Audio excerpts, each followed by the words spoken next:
Efek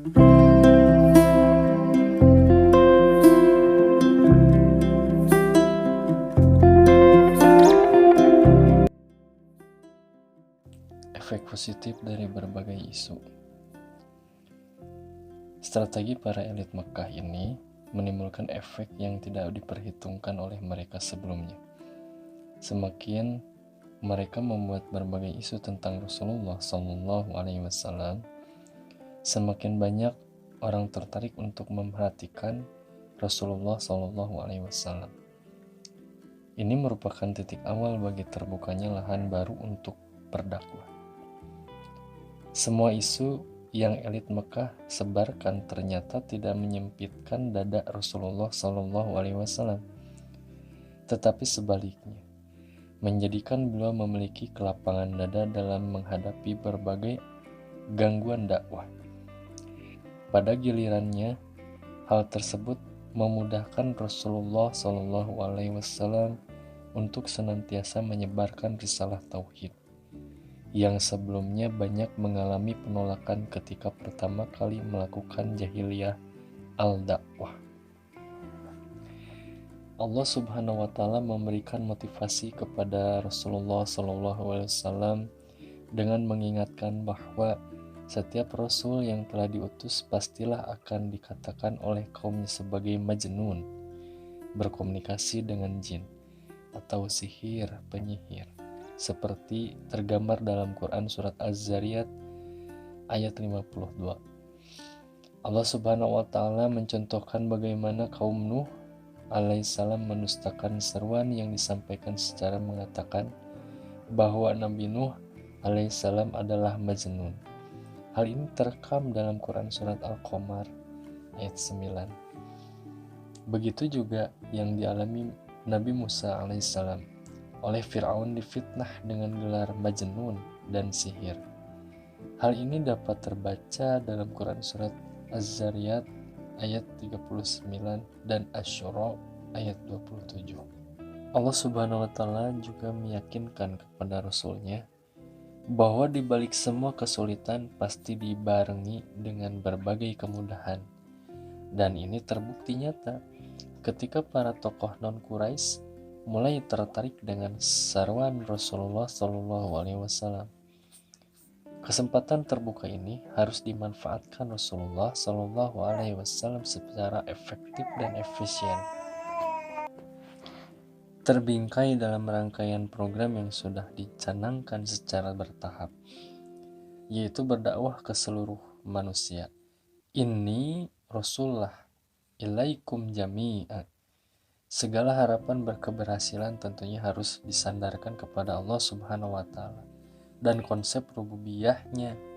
Semua kondisi di atas boleh jadi digambarkan dalam Quran Al-Syar ayat 1-8 yang artinya, bukankah kami telah melapangkan untukmu dadamu dan kami telah menghilangkan daripadamu bebanmu yang memberatkan punggungmu, dan kami tinggikan bagimu sebutan namamu, karena sesungguhnya bersama kesulitan itu ada kemudahan.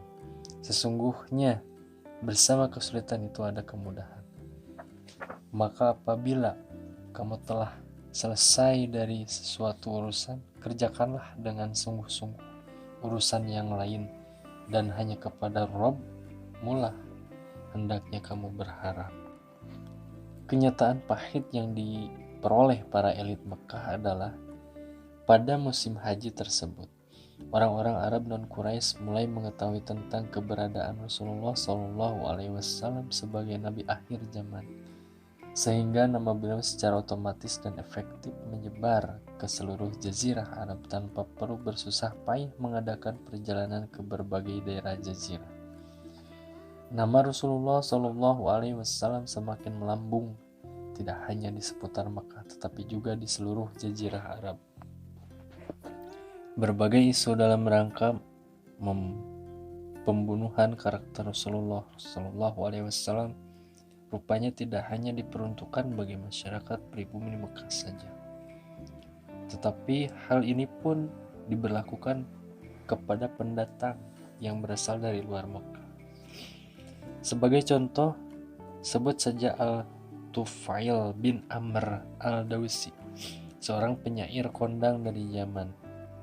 Ketika dia datang ke Mekah, langsung saja para elit Mekah memperingatkan kepadanya supaya tidak terpengaruh oleh ajaran sesat Rasulullah Shallallahu Alaihi Wasallam. Pada awalnya Al-Tufail mengikuti saran petinggi Mekah, yaitu menyumbat telinganya dengan kapas. Tetapi suatu hari At-Tufail terdorong oleh rasa penasarannya kepada Rasulullah Shallallahu Alaihi Wasallam, memperhatikan beliau yang sedang melakukan sholat di Ka'bah. Setelah selesai sholat, Rasulullah Shallallahu Alaihi Wasallam kembali ke rumahnya dan diikuti oleh Al-Tufail.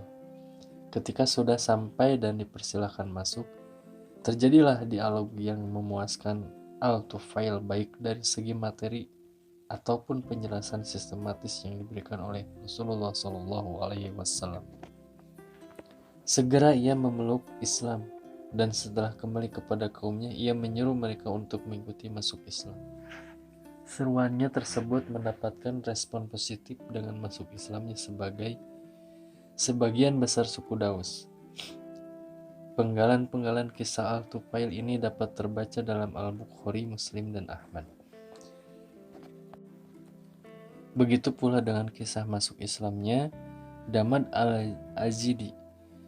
Damad dikenal sebagai seorang kemampuan mengobati orang kesurupan jin. Ia penasaran dengan beredarnya isu di Mekah bahwa ada seseorang yang kerasukan jin menyerukan ajaran tauhid.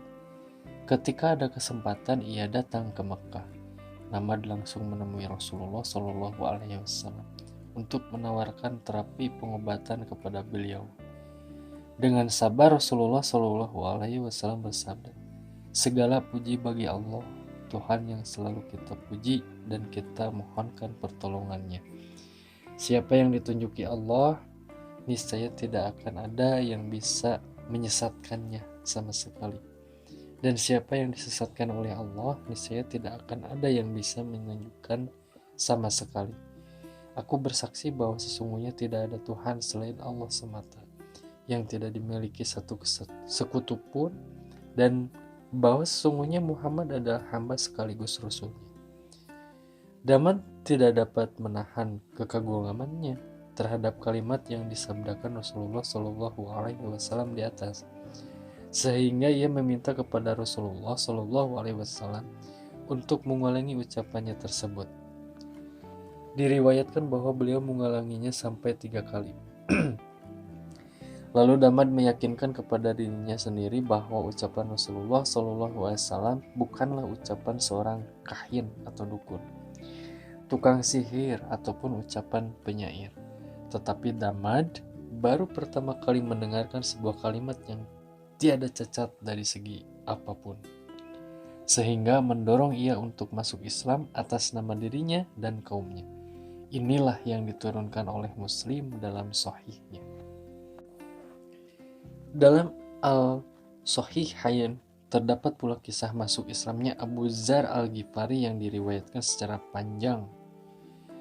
Gaung dakwah Rasulullah Shallallahu Alaihi Wasallam sudah terdengar sampai Bani Ghifar, di mana Abu Dzar berdomisili sebagai seorang yang termasuk kelompok Hanif. Mendengar berita tersebut, Abu Dzar sangat antusias. Perlu kita ketahui, Abu Dzar dengan pengetahuannya telah melakukan sholat selama 3 tahun sebelum Rasulullah Shallallahu Alaihi Wasallam menyerukan Islam. Setelah mendapatkan kabar dari saudaranya, ia lantas menuju Mekah. Demi keamanan, ia menyamar dan tidak mengkomunikasikan maksud kedatangannya ke Mekah kepada siapapun. Ali bin Abi Thalib boleh jadi saat itu sebagai petugas intelijen dan sekaligus dai, meyakini Abu Dzar adalah orang asing, memperlakukan Abu Dzar selaku tamu dengan menawarkan bermalam di rumahnya. Selama beberapa hari keduanya tanpa komunikasi. Pada malam ketiga, barulah Ali menanyakan perihal keperluan Abu Dzar datang ke Mekah. Setelah mendapatkan komitmen dari Ali untuk menjaga rahasianya, Abu Dzar menceritakan bahwa ia ingin mengetahui Muhammad SAW dan bertemu dengannya. Ali meyakinkan kepada Abu Dzar bahwa Muhammad SAW adalah benar-benar seorang Rasul. Pada saat itu, giliran Ali meminta komitmen Abu Dzar terhadap keyakinannya kepada Rasulullah SAW. Setelah kepastian tercapai, maka Ali meminta Abu Dzar untuk mengikuti dia di belakangnya beberapa langkah. Jika ada sesuatu yang mencurigakan, maka Ali akan berpura-pura membetulkan tali sepatu, atau dalam riwayat lain akan menumpahkan air atau kencing. Sesaat kemudian, setelah memasuki sebuah rumah, Abu Dzar dapat bertemu dengan Rasulullah SAW. Pada saat itu, Abu Dzar mengucap salam kepada beliau, sehingga ia orang pertama yang mengucapkan salam. Rasulullah SAW menjelaskan secara gamblang tentang Islam. Dengan penuh keyakinan, Abu Dzar langsung mengucapkan syahadat sebagai bukti keislamannya. Rasulullah SAW meminta Abu Dzar untuk berdakwah di tempat tinggalnya. Dengan dakwahnya, ini sebagian sukunya lantas masuk Islam, dan sebagian lagi masuk Islam pada tahun kedua Hijrah. Amr bin Abbas al-Sulami adalah termasuk orang yang mendapatkan informasi akan hadirnya Nabi akhir zaman, dan ia mendapatkan bimbingan ahli kitab yang lurus sehingga ia berlepas diri dari unsur jahiliyah. Muslim dalam sahihnya meriwayatkan secara panjang tentang kisah masuk Islamnya Amr bin Abbas ini. Amr bin Abbas bertutur, "Dulu ketika masih di zaman jahiliyah, aku mengira bahwa semua manusia itu dalam kesesatan dan mereka tidak punya arti apa-apa. Mereka menyembah berhala. Lalu aku mendengar ada seorang laki-laki di Mekah menyampaikan berita-berita. Kemudian aku duduk di atas kendaraanku. Aku datang hendak menemuinya. Ternyata Rasulullah SAW bersembunyi karena kaumnya melawannya. Aku menyamar agar bisa bertemu dengan beliau di Mekah. Aku bertanya kepada beliau, "Siapakah Anda ini?" Beliau menjawab, "Aku adalah seorang nabi." Aku bertanya lagi, "Apakah nabi itu?" Beliau menjawab, "Allah Subhanahu wa Ta'ala telah mengutusku." Aku pun bertanya lagi, "Dengan maksud apa dia mengutusmu?" Beliau menjawab, "Allah Subhanahu wa Ta'ala mengutusku untuk menyambungkan tali persaudaraan, menghancurkan berhala, untuk mengesahkan Allah Subhanahu wa Ta'ala dan tidak menyekutukannya dengan sesuatu apapun." Aku bertanya, "Lantas siapa yang mendukungmu untuk hal ini?" Beliau menjawab, "Manusia merdeka dan hamba saya." Saat itu beliau SAW bersama sahabat Abu Bakar dan Bilal. Kemudian aku berkata, "Sungguh aku akan mengikutimu." Beliau menjawab, "Sungguh engkau tidak akan sanggup untuk melakukannya pada saat ini. Tidakkah engkau lihat kondisiku dan kondisi orang-orang? Akan tetapi pulanglah ke keluargamu. Jika engkau mendengar bahwa aku telah diberi kemenangan, maka datanglah kepadaku." Peristiwa masuk Islamnya beberapa tokoh kaumnya masing-masing menguatkan kesan bahwa dengan berbagai isu yang dilontarkan elit Makkah terhadap Rasulullah SAW, nyata-nyata membawa kemudahan dalam berdakwah. Di sisi lain, dapat pula dipahami bahwa jika seseorang dengan niat baik untuk membukakan hatinya, maka Allah Subhanahu wa Ta'ala akan melapangkan dadanya menerima Islam. Hal ini sesuai dengan ayat Makkiyah yang terekam dalam surat Al-An'am ayat 125, yang artinya, "Barang siapa yang Allah menghendaki akan memberikan kepadanya petunjuk, niscaya dia melapangkan dadanya untuk memeluk Islam. Dan barang siapa yang dikehendaki Allah kesesatan, niscayalah Allah menjadikan dadanya sesak lagi sempit, seolah-olah ia akan mendaki langit. Begitulah Allah menimpakan siksa kepada orang-orang yang tidak beriman." Ayat di atas tidak hanya berlaku bagi para tokoh tersebut, Bagi siapapun yang membuka hati terhadap seruan Islam, maka ia bersangkutan akan memiliki kelapangan dada untuk menerima Islam. Hamzah bin Abd al-Muttalib ketika membela Rasulullah Shallallahu Alaihi Wasallam, secara otomatis dadanya terasa lapang untuk menerima Islam secara sukarela. Walaupun sebelumnya hanya bersifat netral. Begitu juga dengan Umar bin Khattab ketika mengikuti perintah adiknya, Fatimah binti Al-Khattab, untuk mandi sebelum membaca Al-Quran. Maka secara langsung dada Umar menjadi lapang dalam memahami Al-Quran. Meskipun sebelumnya hendak membunuh Rasulullah SAW. Dan masih banyak contoh lainnya.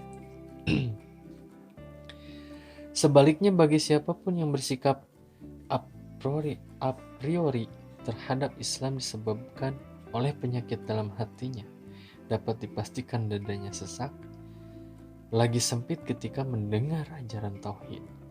Bahkan hatinya akan melapangkan dada lagi kekufuran dikarenakan kecintaan terhadap kehidupan dunia, sebagaimana digariskan dalam Quran surat An-Nahl ayat 106-108, yang artinya, barang siapa yang kafir kepada Allah sesudah dia beriman, mendapatkan kemurkaan Allah kecuali orang-orang yang dipaksa kafir, padahal hatinya tetap tenang dalam beriman. Dia tidak berdosa, akan tetapi orang yang melapangkan dadanya untuk kekafiran, maka kemurkaan Allah menimpanya, dan baginya ajab yang besar. Yang demikian itu disebabkan karena sesungguhnya mereka mencintai kehidupan dunia lebih dari akhirat, dan bahwasanya Allah tidak memberi petunjuk kepada kaum yang kafir. Mereka itulah orang-orang yang hati, pendengaran dan penglihatannya telah dikunci mati oleh Allah, dan mereka itulah orang-orang yang lalai. Berbeda dengan Hamzah, Umar, Al-Tufail, Damad, Abu Zar, dan Ammar bin Abbasah yang melapangkan dada untuk menerima Islam, dalam ayat ini dipastikan ada pihak yang melapangkan dada untuk kekufuran. Pihak tersebut bukan tidak pernah mendengar Al-Quran atau tidak mengenal figur Rasulullah SAW. Mereka sering mendengar Al-Quran dan sangat memahami siapa Rasulullah SAW secara pribadi. Tetapi karena kecenderungan terhadap duniawi, sajalah yang membuat mereka tidak dapat tersentuh oleh seruan Islam. Kepentingan duniawi dalam konteks ini adalah kedudukan politis dan jaminan ekonomi. Makkah dengan segala kemajuannya saat itu menjanjikan bagi siapapun yang menjadi pemimpin akan mendapatkan prestise tinggi, tidak hanya di kalangan Makkah saja, tetapi juga di luar Makkah. Begitu juga keuntungan ekonomi akan dengan mudah diperoleh jika sistem keagamaan penuh bid'ah yang saat itu berlaku terus dilestarikan, karena memberikan peluang sangat besar bagi pemanfaat event keagamaan untuk mencari dinar dan dirham. Pihak yang melapangkan dada untuk kekufuran ini diriwayatkan beberapa kali mencuri dengar Al-Quran yang dibacakan oleh Rasulullah SAW di rumahnya, yaitu ketika melaksanakan sholat atau mengadakan pembinaan di malam hari. Diriwayatkan oleh Ibnu Hisham bahwa Abu Sufyan, Abu Jahal, dan Al-Akhnas bin Syuraik sama-sama mencuri dengan Al-Quran di rumah Rasulullah SAW. Meskipun sama mencuri dengar, tapi satu sama lain saling tidak mengetahui ada orang yang ikut mencuri dengar. Mereka tidak tidur demi mendengar bacaan Rasulullah SAW. Dan ketika fajar mulai menyingsing, baru mereka pulang masing-masing. Sehingga di persimpangan jalan mereka saling bertemu dan saling mengetahui bahwa masing-masing baru saja dari rumah Rasulullah SAW. Mereka saling berjanji tidak akan mengulangi hal itu, tetapi kejadian yang sama berulang sampai 3 kali. Al-Ahnas mengkonfirmasi kepadanya tentang Al-Quran kepada Abu Sufyan Aku tidak kenal dan paham semua dari apa yang aku dengar, jawab Abu Sufyan. Tetapi Al-Hanas mendapatkan hal berbeda dari jawaban Abu Jahal. Intinya adalah Abu Jahal tetap menolak dengan alasan persaingan antara suku dan dengan suku Rasulullah. Dalam menangani Mekah, dari masing-masing jawaban, orang-orang ini memiliki motifnya sendiri-sendiri. Tetapi semuanya dapat dipastikan bukan untuk melapangkan dendam menerima Islam. Bahkan boleh jadi mereka melakukan pengintaian intelijen demi mengetahui program Rasulullah SAW. Hal ini terbukti mereka tidak masuk Islam. Malah mereka terkenal dengan penolakan kerasnya terhadap Islam. Meskipun riwayat Ibnu Hisham tersebut ada yang menilai lemah, tetapi patut dipertimbangkan keterangannya. Quran Surat Al-An'am ayat 25, yang artinya, dan di antara mereka ada orang yang mendengarkan bacaanmu, padahal kami telah meletakkan tutupan di atas hati mereka sehingga mereka tidak memahaminya. Dan kami letakkan sumbatan di telinganya, dan jika pun mereka melihat segala tanda kebenaran, mereka tetap tidak mau beriman kepadanya. Sehingga apabila mereka datang kepadamu untuk membantahmu, orang-orang kafir itu berkata, Al-Quran ini tidak lain hanyalah dongengan orang-orang terdahulu.